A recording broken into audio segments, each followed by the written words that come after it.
Hello and welcome. I'm Simon Everson. This is Property Box News. Coming up in this edition, the Advertising Standards Authority has been clamping down on the online estate agents. But first, tenant referencing and credit checks are very much under discussion across the industry.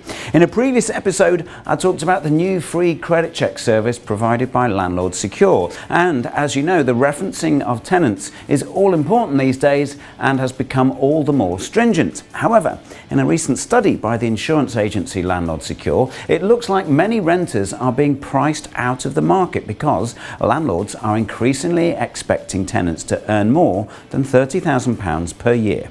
With the national average wage standing at £27,000, it's clear many renters will struggle.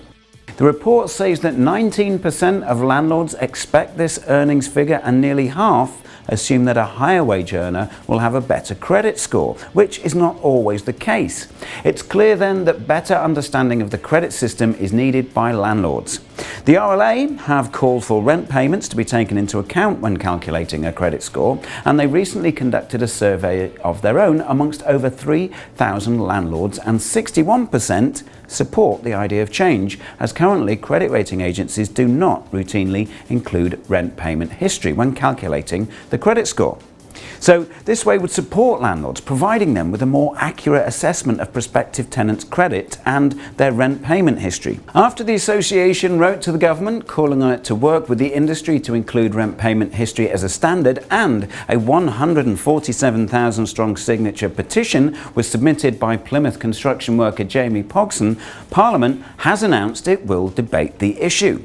In a similar vein, Steve Burrows, the managing director at Landlord Secure, said enabling landlords to access an applicant's credit score should be an integral part of any financial check, and it would serve as an incentive for tenants to pay their rent on time if they could build a better credit score in the same way those with a mortgage can. Getting a better picture of a tenant's financial and credit history will help you, the landlord, make a better informed decision. With the pressure from the RLA and the Landlord Secure's new service, this can go a long way to taking the chance out of accepting a tenant and refusing a tenant you might on first look refuse because they are a low or average earner.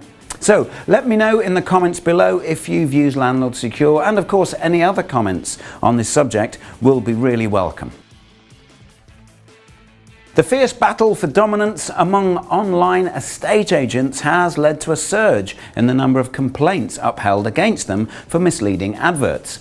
In the last 9 months to September, the Advertising Standards Authority has upheld nearly half the complaints submitted about property companies, and most are aimed at online estate agents and the claims that they make. We've seen a large growth of online agents, and they currently account for 5% of sales. Some say this may hit 50% within the next 3 years. The ASA has banned several purple bricks adverts in the last year, one of which exaggerated how much you could save by selling with them over the high street agents. How Simple claimed a seller could sell their house for only £495, and this was deemed misleading because the cost of using your own conveyancer and mortgage broker was not explained properly. Now, we've talked about online agents before on Property Box, so what I really want to know now is how you've got on with online agents. What experiences have you had? So put us a comment below. And in July, National Trading Standards issued a warning to online agents against misleading adverts. It said, "We have seen many examples of online agents making unsubstantiated and inaccurate claims about their selling fees compared with traditional or high street agents." So this is clearly an area that's under close scrutiny, and I'll keep a close eye over the coming months. And finally, at the time of filming this episode, Labour leader Jeremy Corbyn had just finished his keynote speech to the Labour Party conference. He announced he would put rent control in place for the private sector, saying young people's housing costs were 3 times that of their grandparents, and that is unsustainable. He also said regeneration is a much abused word. Too often, what it really means is forced gentrification and social cleansing as private developers move in and tenants and leaseholders are moved out. Interesting comments, and should the Labour Party come to power, it does not bode well for the private landlord. He also talked about compulsory purchase on unused land. Use it or lose it, he said, quoting former leader Ed Miliband. So we'll have a closer look at the speech next time and an analysis of what it will mean to the investor, and if the government has any comeback or ideas of its own. Maybe scrap the punitive taxes. That's all from me this week. Thanks for tuning in, and don't forget, leave us a comment below, and of course, like and share. We'll see you next time. Goodbye. Maybe scrap the punitive taxes. What am I pulling that face for?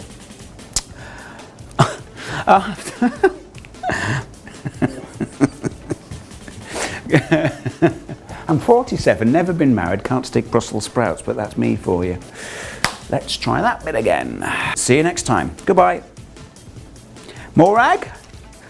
God, there's no laying hands now when you want a cup of coffee.